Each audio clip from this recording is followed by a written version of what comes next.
కేరళలో ఉన్న ఈ ఆలయం దేశవ్యాప్తంగా భక్తులు కలిగిన ఆలయం. దీక్ష వహించిన అయ్యప్ప భక్తులు ఏటా నవంబర్ నుండి జనవరి వరకు ఇక్కడికి వచ్చి తమ దీక్షను విరమిస్తుంటారు. ఆ సమయంలో ఈ ఆలయానికి ఎన్నో కోట్ల రూపాయల ఆదాయం వస్తుంది. ఇక్కడ ఆలయంలో తయారు చేసే ప్రసాదం అమ్మకం ద్వారా కూడా ఎన్నో కోట్ల రూపాయలు వస్తుంది. ఈ ఆలయ వార్షిక ఆదాయం ఎన్నో కోట్లు. ఈ ఆలయ ఆస్తులను 30 కోట్ల రూపాయలకు బీమా చేశారు. ఈ బీమాలో ఆలయ పైకప్పుకు వేసిన బంగారు పూతకు, ప్రాంగణంలో భవనాలకు, స్వామివారి నగలకు, పనిచేసే ఉద్యోగులకు, భక్తులకు వర్తిస్తుంది. ఇందుకు కొరకు దేవస్థానం కొన్ని కోట్ల రూపాయలను ప్రీమియంగా చెల్లిస్తున్నది. పూర్వం శబరిమల వెళ్ళడానికి ఎరిమేలి మార్గం అనే ఒకే ఒక దారి ఉండేది.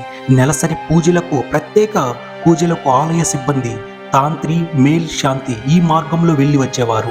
పూర్తిగా అటవీ ప్రాంతం కావడంతో శబరిమల యాత్రకి బృందాలుగా వెళ్లడం అప్పటి నుండి ఆనవాయితీగా వస్తుంది. సుమారు 200 సంవత్సరాల క్రితం అంటే 1819లో 70 మంది శబరిమల యాత్ర చేశారని, ఆ సంవత్సర ఆదాయం 7 రూపాయలని పందలరాజు వంశీయుల రికార్డులలో ఉంది. 1907వ సంవత్సరంలో శబరిమలలో అయ్యప్ప దేవాలయం పైకప్పు ఎండుగడ్డి ఆకులతో కప్పబడి ఉండేది. అప్పుడు అక్కడ శిలా విగ్రహానికే పూజలు జరిగేవి.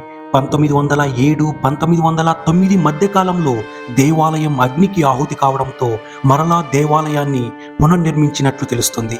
ఈసారి శిలా విగ్రహానికి బదులు అయ్యప్ప విగ్రహాన్ని పంచలోహాలతో తయారు చేసి ప్రతిష్ఠించారు. పంచలోహ విగ్రహం ప్రతిష్ఠించాకే శబరిమల వైభవం పెరిగింది. ఈ దేవాలయం 1935 వరకు తిరువాంకూరు మహారాజ సంస్థాన వారి ఆధీనంలో ఉండేది. 1935లో దీనిని తిరువాంకూరు దేవస్థానం బోర్డు వారికి అప్పగించబడింది. ఆ తరువాతే భక్తుల సంఖ్య గణనీయంగా పెరగడంతో జ్యోతి దర్శనానికే కాకుండా మండల పూజ కొరకు కూడా శబరిమలలో దేవాలయం తెరవడం మొదలుపెట్టారు.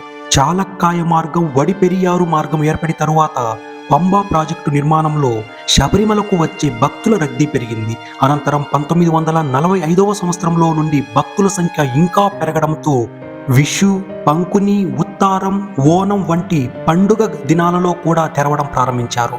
శబరిమలకు వచ్చే భక్తులు పెరగడంతో 1980 నుండి దేవస్థానం బోర్డు వారు శ్రద్ధ తీసుకుని పంబపై వంతెన, పంబ నుండి విద్యుత్ దీపాలు, మంచినీటి కుళాయిలు, స్వాముల విశ్రాంతి కోసం పెద్ద షెడ్డు నిర్మించారు. 1984 వరకు పదునెట్టాంబడిని ఎక్కడానికి పరశురామ నిర్మితమైన రాతి మెట్లపై నుండే ఎక్కేవారు. వారు వెళ్ళే పడిని బట్టి ఆ మెట్లపై కొబ్బరికాయ కొట్టి మెట్లు ఎక్కే ఆచారం ఉండేది. మెట్లు అరిగిపోయి అన్ని మెట్లపై కొబ్బరికాయలు కొట్టడం వలన భక్తులు అనేక ఇబ్బందులకు గురి కావడం చూసి భక్తుల విరాళాలతో పదునెట్టాంబడికి 1985వ సంవత్సరంలో పంచలోహ కవచాన్ని మంత్రతంత్రాలతో కప్పడం జరిగింది. దీని వలన 18 మెట్లు ఎక్కడం సులభతరమైంది. భక్తుల రద్దీ పెరగడం వలన తొక్కిసలాటలు లేకుండా ఉండటానికి వీలుగా 1982లో ఫ్లైఓవర్ బ్రిడ్జిని కట్టి దానిపై నుండి పదునెట్టాంబడి ఎక్కిన తరువాత క్యూలో వెళ్ళడానికి ఏర్పాటు చేశారు. కొండపై నుండి మాలికాపుర అత్తమ్మ గుడి వరకు ఫ్లైఓవర్ బ్రిడ్జి కట్టడం వలన యాత్రికులు తిరగడానికి వీలుగా ఉంది. 1989, 90లోనే పంబా మార్గంలో కొంత భాగం, సన్నిధానం ఆవరణలో మొత్తం భాగం సిమెంటు కాంక్రీటు వేసి బురద లేకుండా చేసి భక్తులు విశ్రాంతి తీసుకోవడానికి అనువుగా తయారు చేశారు. 1985 నుండి పక్కా బిల్డింగులెన్నో అక్కడ నిర్మించబడి శబరిమల స్వరూపాన్ని మార్చాయి.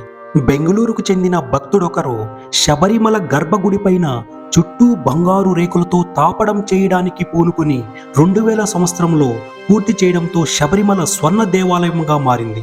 శబరిమలలో వంశపారంపర్య ముఖ్య పూజారిని తాంత్రి అని పిలుస్తారు.